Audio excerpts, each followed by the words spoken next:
ایک بھائی نے سوال کیا ہے کہ آج ہندوستان میں ہماری ماؤں بہنوں کی عزت اور مسلمانوں کی دولت محفوظ نہیں ہے،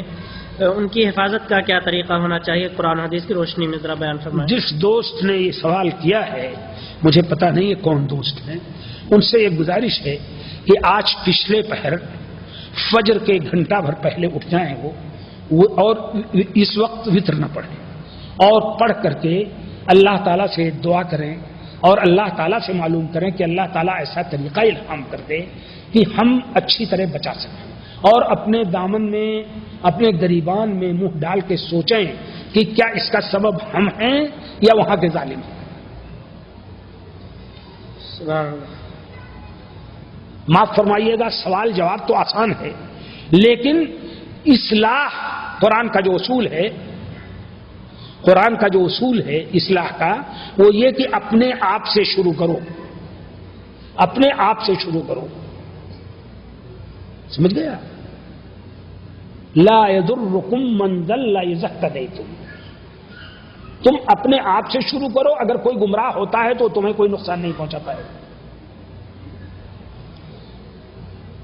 مصیبت جو انہوں نے ذکر کی ہے، یہ مصیبت ہے ہم سب کے لیے، اور کیا ہندوستان کی مصیبت ہے؟ صرف پاکستان کی مصیبت معمولی ہے، مدرسے پر تالے لگ جاتے ہیں اور علماء اٹھا کر کے گرفتار کر لیے جاتے ہیں، اور جگہوں کی مصر کی مصیبت نہیں دیکھتے ہیں آپ، موروکو کی مصیبت نہیں دیکھتے ہیں، لیبیا کی مصیبت نہیں دیکھ رہے ہیں، لیبیا کا حاکم اٹھا کر کے یہودیوں کو معاوضہ دے رہا ہے، تو ہر جگہ تو یہ مصیبت ہے، ہر جگہ تو یہ ہے۔ اور اللہ کے رسول صلی اللہ علیہ وسلم نے فرمایا یوشک ان تتداعی علیکم الامم کما تداعی الاکلۃ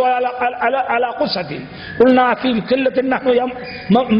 یومئذ یا رسول اللہ، اللہ کے رسول نے فرمایا ایک دور ایسا آئے گا جب ساری قومیں تمہارے اوپر اس طرح پل پڑیں گی جیسے بھوکے لوگ ہوں ان کے سامنے ایک پیالہ کھانے کا آ جائے پل پڑیں، اسی طرح ساری قومیں پل پڑیں گی۔ تو پوچھا انہوں نے کہ تم اپنے آپ سے شروع کرو، اگر کوئی گمراہ ہوتا ہے تو تمہیں کوئی نقصان نہیں پہنچا پائے۔ مصیبت جو انہوں نے ذکر کی ہے، یہ مصیبت ہے ہم سب کے لیے، اور کیا ہندوستان کی مصیبت ہے؟ صرف پاکستان کی مصیبت معمولی ہے، مدرسے پر تالے لگ جاتے ہیں اور علماء اٹھا کر کے گرفتار کر لیے جاتے ہیں، اور جگہوں کی مصر کی مصیبت نہیں دیکھتے ہیں آپ، موروکو کی مصیبت نہیں دیکھتے ہیں، لیبیا کی مصیبت نہیں دیکھ رہے ہیں، لیبیا کا حاکم اٹھا کر کے یہودیوں کو معاوضہ دے رہا ہے، تو ہر جگہ تو یہ مصیبت ہے،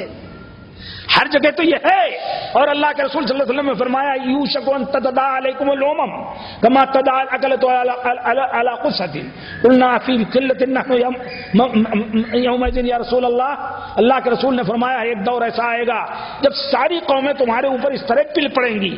جیسے بھوکے لوگ ہوں ان کے سامنے ایک پیالہ کھانے کا آ جائے پل پڑیں، اسی طرح ساری قومیں پل پڑیں گی۔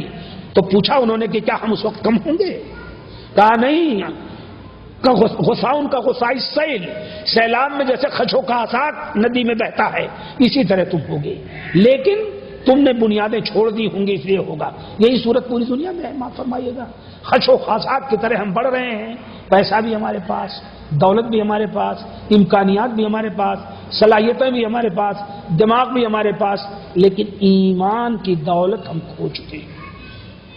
اللہ تعالیٰ ہمیں توفیق دے کہ ہم اپنے آپ کی اصلاح کریں، اگر ہم نے اپنے آپ کی اصلاح کر لی تو اس کا اثر، اس کا عکس ہمارے بچوں پر پڑے گا، اور ان کا عکس محلے پر پڑے گا، اور ان کا عکس۔ لیکن ہم اپنی اصلاح کیا کریں گے؟